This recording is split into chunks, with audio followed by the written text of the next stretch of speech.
বন্ধুরা, আজকে একটা তুলসী গাছ দেখাবো। একটা না, দু তিনটে তুলসী গাছ দেখাবো। আপনারা চেনেন কি না, বা আপনারা এই তুলসী গাছটা কি নামে চেনেন আমাকে অবশ্যই কমেন্টসে জানাবেন। আর এই তুলসী গাছের বীজ নিয়ে যাব আমার বাড়িতে। এটা হচ্ছে আমার বাপের বাড়ি। বাপের বাড়ি থেকে নিয়ে যাব আমার শ্বশুর বাড়িতে, মানে আমার ছাদ বাগানে। চলুন, মানে চারা থেকে বীজ থেকে কিন্তু গাছটা ভালো হয়। তো তার জন্য আমি কিছু বীজ আমি দেখাচ্ছি। দেখুন, এটা হচ্ছে গোলক তুলসী।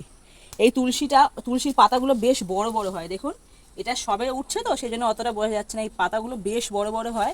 এইগুলো সর্দি কাশি, তারপরে আমার মা বিশেষ করে চা করে খায় প্রত্যেক দিন সকালবেলা উঠে। তো এর দেখুন বীজ শুকিয়ে গেছে, এই যে দেখছেন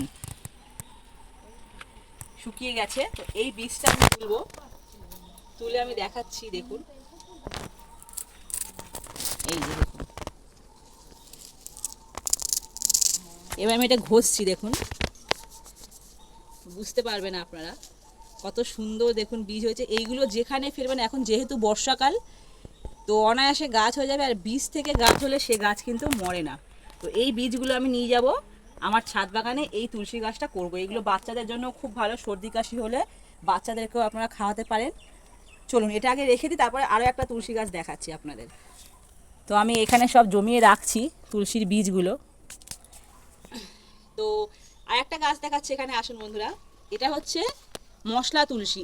এটাও বাচ্চাদের সর্দি কাশিতে আমরা খাওয়াই এবং চা করে খাই। দারুণ টেস্ট লাগে, মাত্র দুটো তিনটে পাতা দিলেই এনাফ। কোনো শুকনো বীজ আছে কিনা, এখানে সবই কাঁচা বীজ। এই খুঁজে পেয়েছি, এই দেখুন, এই দেখুন একটা শুকনো বীজ পেয়েছি। এই দেখুন, আর আরও আছে নিচে, দেখি। এই যে এখানে এখানে আসে, এই যে দেখুন এখানে সব শুকিয়ে গেছে। এই একটা, এই একটা, দেখুন এই বীজটা আমি আপনাদের হাতের সাথে ঘষে দেখাচ্ছি। এই দেখুন। আচ্ছা, এই বীজটা না আমি আমি একবার জলের সাথে ভিজিয়ে খেয়েছিলাম।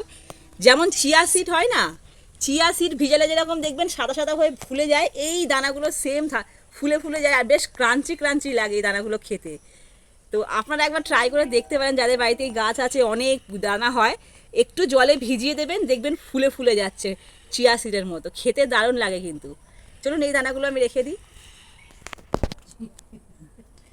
তো এই যে দানাগুলো রাখলাম।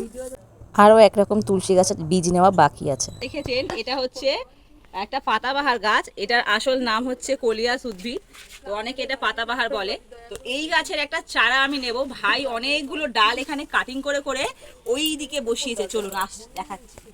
তো আজকে আমি একটা কলিয়াস উদ্ভিদ গাছ নিয়ে যাব আমাদের বাড়িতে, আমার ছাদ বাগানে। তো চলুন দেখাচ্ছি কোথায় ভাই পুঁতেছিল। ডালগুলো কাটিং করে পুঁতেছে, চারা হয়ে গেছে। আসুন, এই দেখুন, এগুলো সব ডাল কাটিং করে দেওয়া করে বসানো হয়েছিল। এখান থেকে একটা চারা আমি নিয়ে যাব। কোন চারাটা নেওয়া যায়? এখানে অনেকগুলো গাছ আছে, সমস্ত ডাল কাটিং করে ভাই বসেছিল। খুব সুন্দরভাবে দেখুন বসে গেছে গাছগুলো, খুব ভালো লাগছে দেখতে। আমি একটা চারা নেব এখান থেকে। এই চারাটা আমার খুব ভালো লাগছে। তো চলুন এই চারাটা তুলে নিই, দেখাচ্ছি আপনাদের। এটা উঠছে না, দেখুন ভেঙে গেল, এটা হবে না।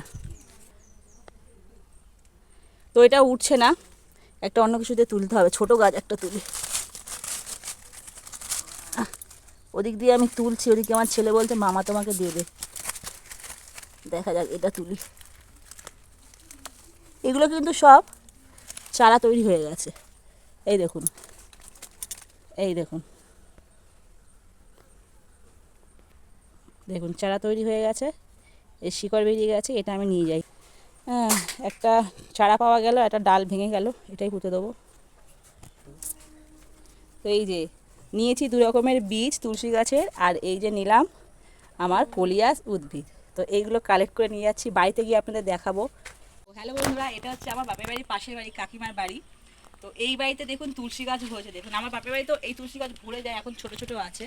তো এইখানে দেখুন কত বড় বড় তুলসী, মানে আমার দেখুন আমার মাথার উপরে, বুঝতে পারছেন কত বড় তুলসী গাছ। এই গাছেরও আমি কিছু বীজ নেব, চলুন।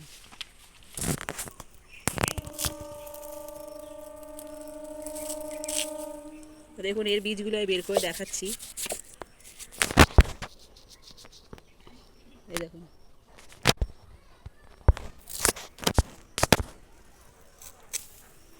এইরকম নিত্য নতুন ভিডিও দেখার জন্য অবশ্যই আমার চ্যানেলটাকে সাবস্ক্রাইব করে পাশে থাকবেন। আর যদি ভিডিওটা ভালো লেগে থাকে ভিডিওতে একটা লাইক করে দেবেন।